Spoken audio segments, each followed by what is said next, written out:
आगामी विधानसभा चुनाव को लेकर भाजपा की ओर से घाटशिला स्थित पावड़ा मैदान में एक भव्य नामांकन सभा का आयोजन किया। इस अवसर पर घाटशिला विधानसभा के प्रत्याशी बाबूलाल सोरेन और बहरागोड़ा विधानसभा के प्रत्याशी डॉक्टर दिनेशानंद गोस्वामी तथा सभा के मुख्य अतिथि झारखंड के पूर्व मुख्यमंत्री चंपई सोरेन, भाजपा के पूर्व प्रदेश अध्यक्ष दीपक प्रकाश, प्रदेश महामंत्री सह राज्यसभा सांसद आदित्य साहू और जमशेदपुर के सांसद विद्युत वरुण महतो भी कार्यक्रम में विशेष रूप से शामिल हुए और नामांकन सभा को संबोधित किया। सभा को संबोधित करते हुए पूर्व मुख्यमंत्री चंपई सोरेन ने अपील करते हुए कहा कि 13 नवंबर को होने वाले विधानसभा चुनाव में घाटशिला और बहरागोड़ा के भाजपा प्रत्याशियों को भारी मतों से विजयी बनाए ताकि राज्य में भाजपा की स्थिर और विकासोन्मुख सरकार बने। सभा में भाजपा जिलाध्यक्ष चंडीचरण सोरेन, नंदजी प्रसाद, जमुना टुड्डू, दिनेश साव, मनोज प्रताप सिंह, राहुल पांडे, कौशिक कुमार, मंटू प्रजापति, गीता मुर्मू समेत बड़ी संख्या में स्थानीय लोग और पार्टी कार्यकर्ता उपस्थित थे। घाटशिला से सिद्धार्थ आनंद की रिपोर्ट।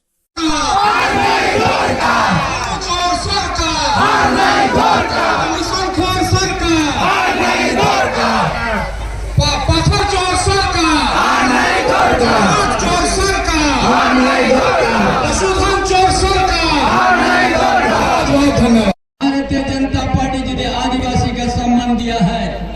हम यहाँ बहुत सारे आदिवासी भाई लोग हैं जो ओल्ची के संथाल आदिवासी गीत में ओल्ची की लिपि है। ये कौन 8वां अनुसूची में शामिल किया? भारतीय जनता पार्टी का सरकार जब केंद्र में बना, देश का प्रधानमंत्री आडवाणी उन्हीं का देन है। संथाल का ओल्ची की लिपि को यदि अगर मान्यता मिला है, 8वां अनुसूची में शामिल हुआ, भारतीय जनता पार्टी ने किया। कांग्रेस एक बहुत सा राज्य में है, उड़ीसा में भी है, बंगाल में भी है, झारखंड में भी है, आसाम में भी है हो भाषा बोलने वाला। इसलिए बड़ा लंबा समय से आज जंतर मंतर में हो भाषा आदिवासी औरंगची लिपि हम उनको आप उनका जो ज्ञापन अपने ज्ञापन और उनका प्रतिनिधि के साथ 1 मिनट का समय दे दीजिए। करना है झारखंड का यदि सुंदरता में लाना है, यहाँ का आदिवासी को वर्षों से मांग जो है, एक मांग पूरा होगा। चाहे 8वां अनुसूची में हो भाषा हो, चाहे और भी हमारा क्षेत्रीय भाषा हो, ये झारखंड तो ये हम लोग संवारने सकेंगे। इसलिए आप सबों से हमारा जनता पार्टी का सोच देख के मैं पार्टी में आया हूँ। और सबसे पहले मैं आदरणीय राष्ट्रीय अध्यक्ष जेपी नड्डा जी, उसके साथ साथ मैं धन्यवाद देना चाहता हूँ आदरणीय नरेंद्र मोदी जी, अमित जी मुझको मौका दिए हैं आप लोगों को सेवा के लिए और भारतीय जनता पार्टी को मजबूत करिए। तो मैं ज्यादा नहीं बोलना चाहता हूँ, चांद सब बोलना चाहता हूँ कि भारतीय जनता पार्टी क्यों प्रिय हमको लगा, क्योंकि भारत देश में अंग्रेज सरकार 70 साल राज किया, लेकिन आदिवासी मूलवासी का हित में बात नहीं किया, ना झारखंड को पहचान देने का काम किया है। तो भारतीय जनता पार्टी जो 2000 में सत्ता में था, उसी समय हम लोग का झारखंड अलग हुआ और आदिवासी मूलवासी को सम्मान पूर्वक झारखंड का नाम दिया अलग किया झारखंड राज्य।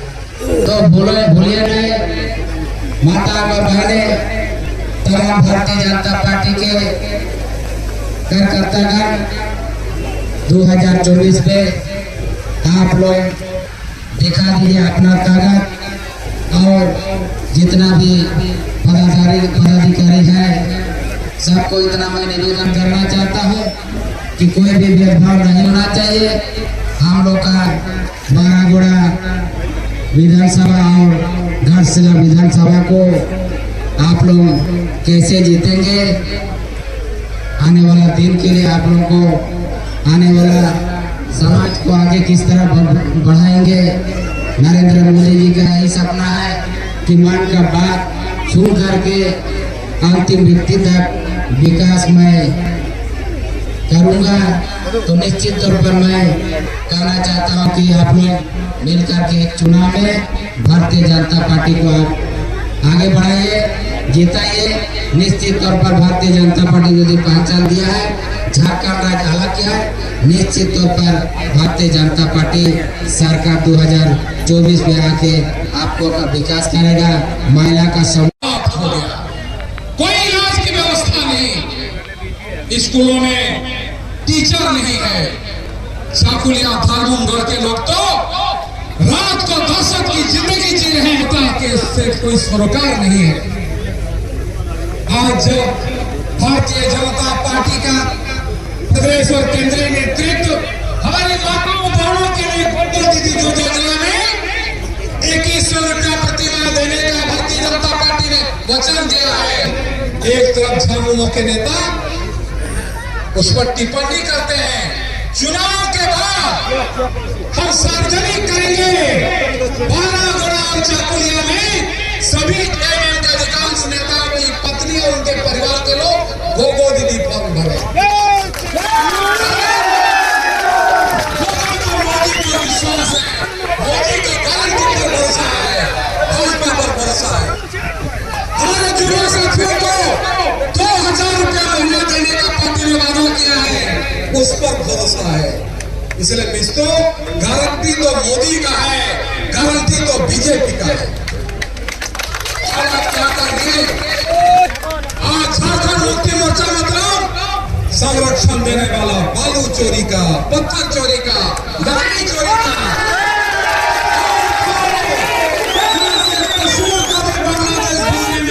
किसका संरक्षण है?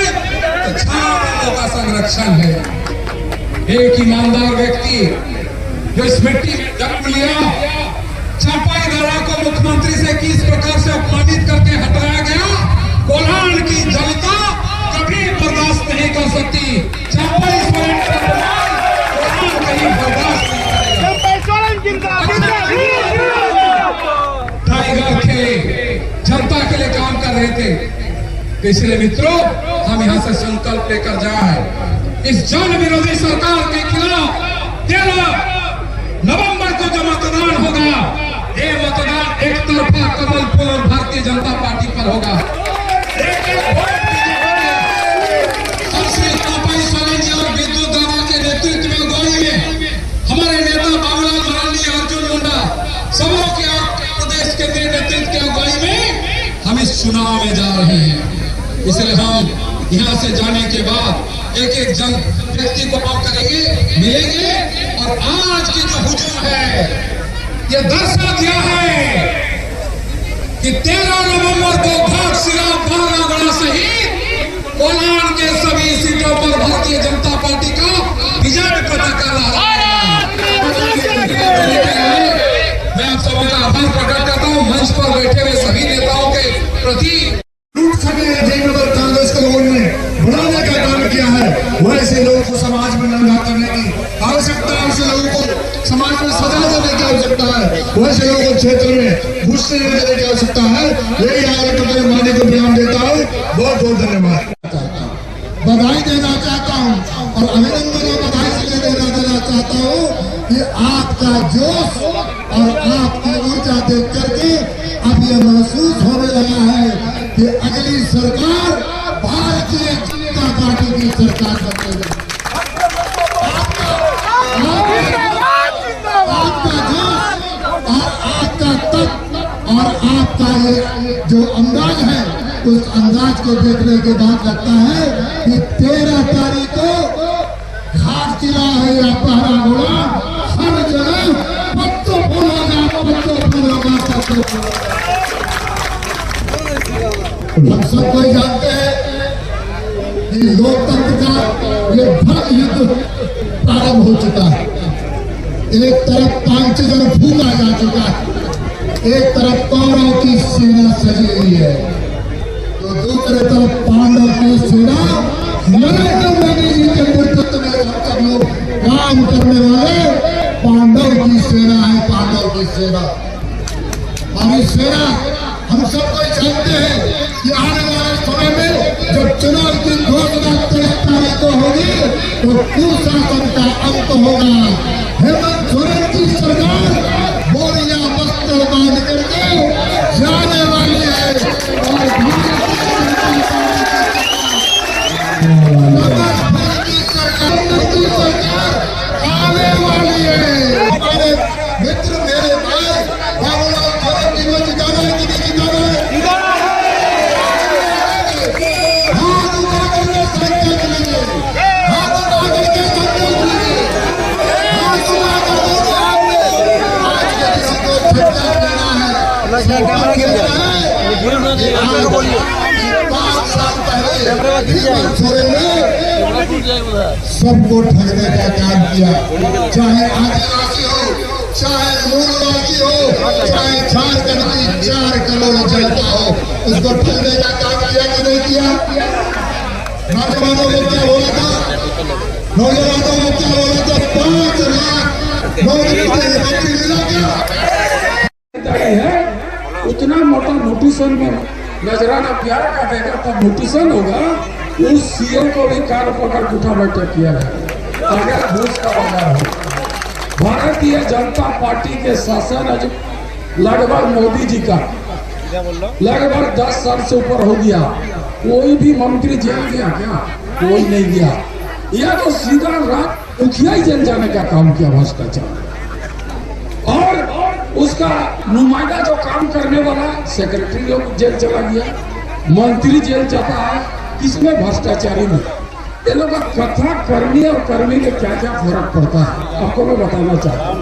समय हम लोग उसका लीज नवीकरण करवा दिए थे, लेकिन 100 एकड़ जमीन रोहरगा को जो हैदराबाद कंपनी को दिया था उसको कैंसिल करवा दिया कि जो भी क्रशरिंग वगैरह होता है इसी झारखंड जो रोहर दास और बीजेपी का लोग किया। ये लोग को क्या लिख दिया था? उसने लिख दिया था कि एलिफेंट कॉरिडोर है। हमने अरे बाप, एलिफेंट कॉरिडोर तो दलमा में यहाँ से 66 किलोमीटर दूर में है, हुआ एलिफेंट कॉरिडोर कैसे? और আমি লোকসভায় বললি যে ভাই আমি তো 27-28 সালে বড় বড় চাকু নিয়ে ঘুরছি, আমি তো কোনোদিন একটা ভৈঁসও দেখতে নাই পাই, তোর হাতি বড়